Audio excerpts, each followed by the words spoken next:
Hello नमस्कार सबको। आज की वीडियो थोड़ी सी शॉर्ट होने वाली है बिकॉज हम इस वीडियो में सिर्फ और अपडेट्स देंगे जो चल रहे कनाडा और ऑस्ट्रेलिया के अंदर, इमिग्रेशन इंडस्ट्री के अंदर, पॉलिसीज़ के अंदर और स्टूडेंट वीज़ा के अंदर। अगर आप भी अपडेटेड इन्फॉर्मेशन अपडेट्स चाहते हैं तो हमारा चैनल जरूर सब्सक्राइब कर लीजिए ताकि आपको new information time to time मिलती रहे। तो सबसे बड़ा जो अपडेट है वो ये है कि कनाडा ने 1 दिसंबर से, हाँ जी 1 दिसंबर से अपना स्टूडेंट वीज़ा एप्लीकेशन फॉर्म जो है वो अपडेट कर दिया है। उसमें थोड़े से चेंजेस किए हैं। अब जो भी स्टूडेंट 1 दिसंबर के बाद अपना वीज़ा फाइल कर रहा है या फिर आप वीज़ा अप्लाई कर रहे हैं या फिर आप दोबारा लगा रहे हैं, तो जो अगर आपने पुराना वाला फॉर्म फिल किया है तो वो नहीं चलेगा। आपको अपना अपडेटेड फॉर्म जो है वो फिल करके वो उसके थ्रू CIC में अप्लाई करना पड़ेगा, वही फॉर्म एक्सेप्टेड होगा। जिन बच्चों की फाइल्स लग चुकी हैं हाई कमीशन के अंदर, उनका कोई दिक्कत नहीं है, उनका कोई इशू नहीं है, तो घबराने की जरूरत नहीं है।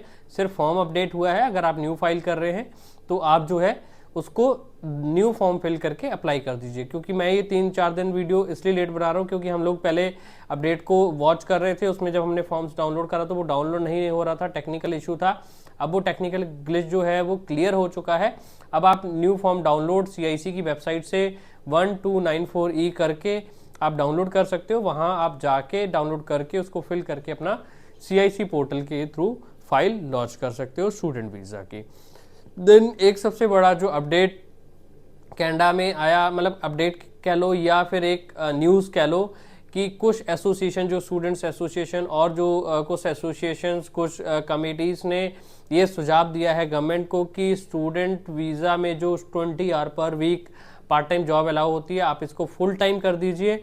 उसके पीछे उन्होंने उसका रीज़न दिया कि जो 20 आवर पर वीक जॉब है वो स्टूडेंट्स के लिए सफिशिएंट नहीं हो पाती है। बहुत सारे स्टूडेंट्स को पार्ट टाइम जॉब्स नहीं मिल पाती हैं, फुल टाइम्स के अंदर जॉब्स मिल पाएंगी और जॉब्स ज़्यादा वो कर पाएंगे। जो जॉब वैकेंसीज फुल टाइम के अंदर इतनी सारी वैकेंट पड़ी है कनाडा में, वो कुछ फिल होंगी। दूसरी चीज़, इन्फ्लेशन को देखते हुए स्टूडेंट्स अपनी लिविंग एक्सपेंसेस ईजिली अर्न कर पाएंगे। और इसके बाद जो अब सबसे बड़ा अपडेट है, बिकॉज अब हम रेगुलरली अपडेट्स देख रहे हैं ऑस्ट्रेलिया के अंदर।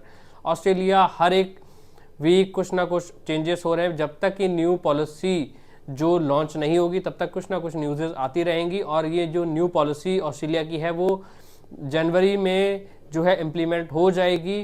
फुल प्रूफ वो तैयार हो चुकी है।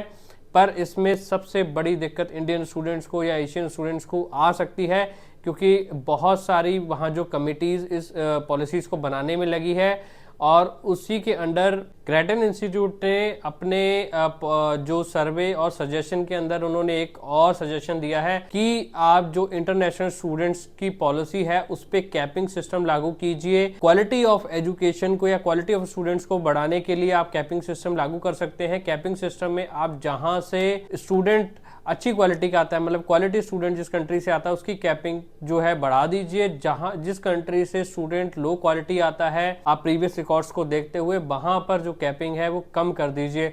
अगर ये कैपिंग सिस्टम लागू होता है तो इंडियन स्टूडेंट्स जो हैं, जो प्लान कर रहे हैं ऑस्ट्रेलिया के लिए, उनको कहीं ना कहीं दिक्कत आ सकती है, कहीं ना कहीं उनके वीज़ास पे इफेक्ट पड़ेगा।